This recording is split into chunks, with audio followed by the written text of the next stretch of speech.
So here we go. I want to welcome everybody to another Basic Coatings webinar. We do 2 of these every 2 weeks. Try to catch the East Coasters and the West Coasters at different times of the day. For those of you that don't know me, I'm Robert McNamara. I'm the Director of Sales and Marketing for Basic Coatings. The presenter today is Tim Young. Tim Young's out of Denver. He's the Basic Coatings rep. He handles, what do you call it, the Western Mountain? I just call it the Mountain West. Mountain West. That sounds as good as anything. So Tim is going to do his presentation. Normally what we do is we start this thing with about a 5-minute video and then kind of get into a PowerPoint presentation. But today we're going to get right into the PowerPoint presentation. If I can do this the right way. Take me a second here to share my screen. Hit that, share. How's that? Is that okay? You know it's not full screen, but anywho. Yeah, it works. Hello, everybody. Thanks for jumping on the call today. Again, my name is Tim Young. I am the Regional Account Manager for Basic Coatings. So we are going to talk about HyperTone Tinting Finish Guide for Commercial and Residential Applications today. Next slide, please, Robert. All right, so why would we ever want to tint finish? For one, it's an easy application. And when we say that, we mean it's going to be easier than applying stain onto a raw wood floor and then, you know, having a guy or 2 guys wiping stain off. If you can have one person go in and stain a floor, it's going to save labor, it's going to save time. It could be a huge benefit for a flooring contractor in both a residential and commercial application. The third benefit to using this is stain bleeding. So let's say you have a floor that has, you know, maybe a walnut border and a white oak, you know, center, and you want to stain those 2 colors differently. You can apply tape down, and when you use stain in our finish, this will give you the ability to apply it, and you don't have to worry about stain bleeding underneath the tape or next to the tape. So you get a crisp, clean line in your 2 different colors. So that's another huge benefit to doing this. And then, of course, it's non-flammable. It is a water-based stain. It's a water-based finish, so it's non-flammable, very little odor. It's also going to be a very fast drying process. So you're going to be able to get the job done and over with in a lot easier time. And again, you know what it's, you know, when you apply a waterborne finish, it's easy cleanup. And then another huge benefit is that when you're using other different species besides your oaks and, you know, hickory, like a maple, a pine, or even, you know, say a Douglas fir, those types of woods have a really bad history of stain blotching. So if you do this process, it will eliminate the blotchiness in a maple, a pine, or a fir. So that's another huge benefit. Next slide, please. Okay, so application tip. Sorry. It is extremely important to abrade the sealer coat prior to applying tinted finish. We recommend using Lock and Seal Hydroline Sealer, commercial catalyzed sealers, as well as our new product, Raw. So you can abrade those and use those underneath a tinted top coat finish or finish. We recommend the following 4 finishes from Basic Coatings to add tint to, and that includes Easy Street, Emulsion Pro, Pure Matte, and Street 2 NXT. So all 4 of those types of finishes can be used. What we recommend is that you mix either one single color or a combination of colors in a separate container. And if you see in the photo there, I'm just using a cup with ounces on it from Home Depot, as well as another little mixing cup over there. That you can get. All you need is something with ounces, and that will allow you to mix equal parts of color or colors to get to the desired look that you want. We only recommend up to 10% of our HyperTone stain in our finish. So that equates to about 12.8 ounces in a 128 ounce gallon of finish. So 10% is the maximum. I'm going to get into why in a little bit. The other thing we recommend is that you stir it in until it's well blended into the finish. So after you've added it, you want to stir it in We also kind of recommend that as you're applying the finish, you want to keep that stirred up as you're going along. Every 5 minutes seems to work pretty good. Next slide, please.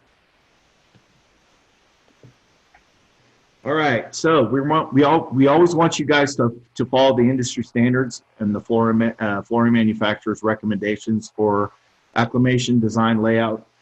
You know, NWFA's got some good rules, tips that everybody tries to follow. One thing that we will say is that we really want you to try and restrict the airflow because this is a waterborne finish. We want you to, help, slow down the drying process as much as you can. We recommend definitely to apply the tinted finish in multiple coats to achieve the desired appearance. The use of a T-bar or a paint pad is what is recommended. We do not recommend rolling this process. We just really want you to stick with either a T-bar or a paint pad. I like to say it this way.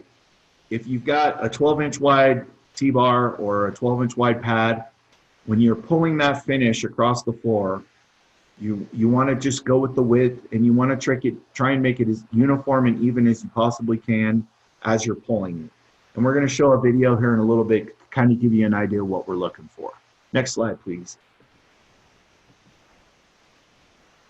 All right, so we want you to definitely keep these on hand.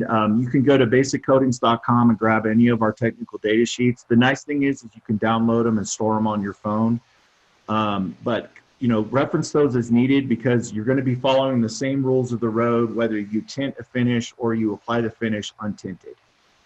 So now I'm going to start to talk a little bit about the ratios. Just so everybody on the call knows, our HyperTone stain comes in both pints and gallons. So I'm going to give you the ounce equivalent for both those sizes, which is 16 fluid ounces for a pint or 128 fluid ounces for a gallon. This is going to be key information for you to know so that when you're tinting your finish, you're going to know exactly how much to apply in the finish to get the desired look that you want. And it can depend. On a darker color, you might want less stain. In a lighter color, you may want more stain in your finish. So to give you an idea, let's say you wanted to start with the color and you just want to take a pre-existing oiled look red oak finish on a floor and you want to just darken it up or maybe, kill some of the red. In that instance, you might want to add maybe 2 ounces or 2% in your gallon of finish. So it just depends on the application. You may not need it to go the full 10 ounces. So good idea is, and if you wanted to mix our stain in a gallon at 1%, you would add 1.2 fluid ounces. So that cup, that mixing cup that you have, that's going to be crucial because you're going to need to have something with ounces on it so that you can know exactly how much to put in. But it's just a good guide. And again, if you want to go the full 10%, you would go 12.8 ounces per gallon. All right, so now we're going to look at a couple of videos here, and everybody can take a look. And then if you have questions, we'll be answering them after the videos. So just so everybody knows, we have had a little bit of a struggle today getting these videos up and running. They either are choppy visually or choppy sound-wise. But when the webinar is over, I'll send out an email with links to the videos so you'll be able to see them firsthand. They'll be a bit cleaner when you're looking at them on your laptop. And I will also include the technical bulletin on tinting the finishes with the HyperTone stain. So you'll have, quote unquote directions on how to do that. But let me see if I can get this set up. Hang on there. Can you see it, Tim? Yes. Okay, let me play it.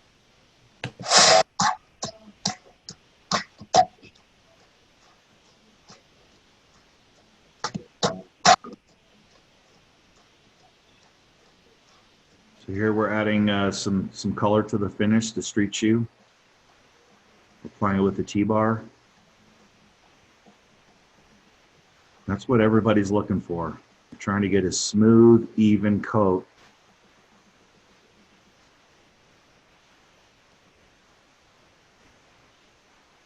Okay. Hopefully everybody was able to see that, because especially towards the end there, he was able to just take the width of his T-bar and start to pull it, and there were some heavy spots in the finish with the tint, and it just pulled that color really nice and evenly across the floor. Did it come through okay with you, Tim, anyway? Could you see it? It was a little choppy, Robert, but, you know, like I said, we can at least talk about it with everybody, and then if, you know, we send those out to everyone, they can fire it up. Yeah. Let me find my use it for reference later. Button.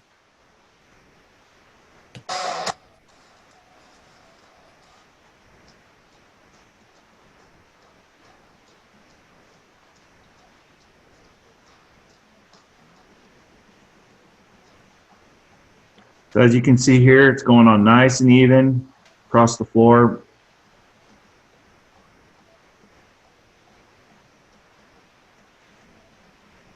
And this will give you what the finish looks like. So the other thing that's, you know, darker colors are going to tend to be a little bit harder to apply than a lighter color, but it's just like everything else. You know, take this process with you, make some mock-ups or some sample boards, play with it, get a feel for it. That's the key, because, you know, we want you guys to feel comfortable in this, and it is a fantastic option for you. But it's just like everything else. It's like riding a bike, or the first time you put skis on and you're going down the hill. It's just like, you know, practice makes perfect. So that's really, you know, it's, once you get the hang of it, it's like riding a bike. So yeah, that is a good analogy. Throwing the skis on and just going downhill first time using this, for sure. You know, so everybody learns differently. Yeah, all right. So it's certainly one of those things where, you know, we feel that it's fairly easy to learn how to do it. There's got to be a certain skill level that you've got to have out there. It's certainly not anything somebody that doesn't know what they're doing is going to have, you know, easy time figuring out. But if you know what you're doing, you have a certain skill level, you can quickly learn how to do it. If you want to have demos and what have you, we've got plenty of regional sales managers out there that can do demos with you, or go to job sites or your warehouse or what have you. So with that, let's go. We got a bunch of questions that were coming in. So it's amazing we do these things, and a lot of these questions are the same over and over and over, but that's okay. It's information that's got to get out there. Can I use a roller to apply? So the answer to that question, and Robert, sorry, I'm having a hard time hearing you, but the answer to that question is no. We do not want you putting on street shoe with, or a tinted finish with a roller. We really want you guys to stay with the T-bar or an applicator pad or a paint pad. The reason why is because when you roll it, the nap can basically build up the color, and it just makes it a much more difficult process. So we just want you to stay with the T-bar or a pad. You can brush it as well, but with a foam brush, but we really want you to stick with a pad or a T-bar. Can I use it in oil-based finishes? No, you cannot. We built this system to be used in water-based finishes. We've not. It's not really something that we would recommend you putting in an oil. Yeah, I would say we actually designed it for basic coatings, water-based finishes, but that's okay. Another question which Tim posed, Tim Nathan answered earlier today. I don't think I've got Tim on the line here as far as being able to answer questions. My bad on that one. But no need to stain ever again? The question? That's not the case. You still have the option to use HyperTone stain on direct to wood like you would a normal oil-based stain. There are still going to be tons of applications where you're going to need that, and you know, again, we're giving you the option to do either or, but we're not saying that the future of the industry is going to be going towards tinting finish. It's a nice available option.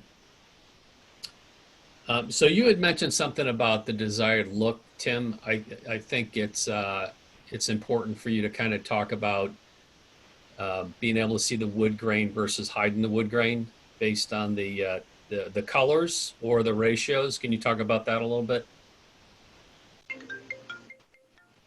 Is that Tim Young or Tim Nathan? Tim Young.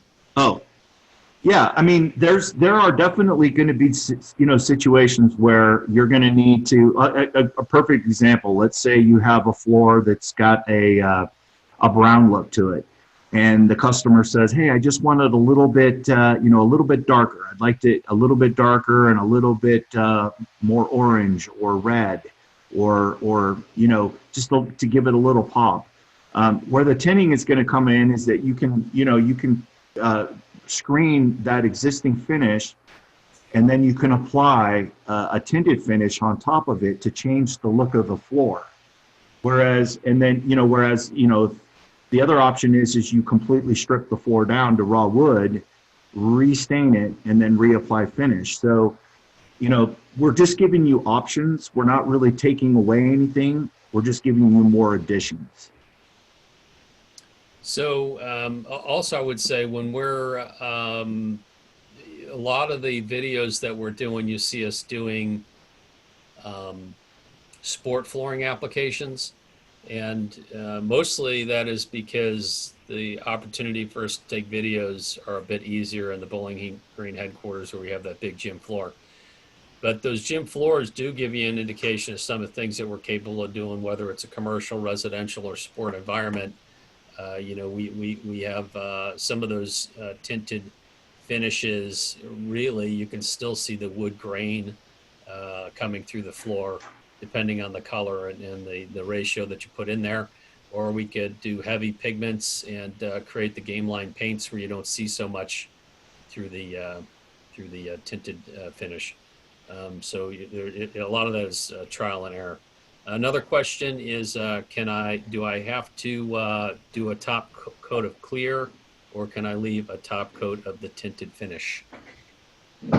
So the answer to that question, Robert, is no. We want you to apply your tinted finish on the floor to the desired look, and it might take 2 coats, might take 3 coats, followed with a coat of untinted finish on top. What the coat will do on the top is it gives it all of the performance properties that we put in our technical data sheets. So you want that that's the protective layer at the end of the job. So that's really what we're recommending. Okay. Well, with that, we've kind of hit our 19-minute and 45-second mark. So what I'd like to do is just kind of wind things down. Let me see if I can find something here real quick, which haven't been too good today of finding things very quickly, but I'll give it a shot. What's the question? I'm sorry.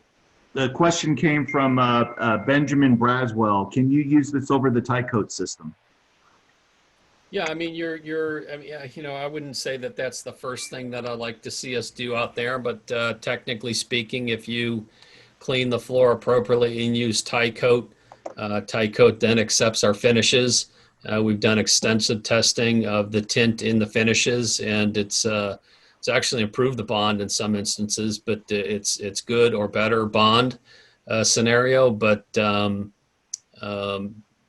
yeah, I mean, technically yes, but yeah, why not? I mean, the answer is yes, but I don't know that that'd be the first thing I'd want you to go try it on.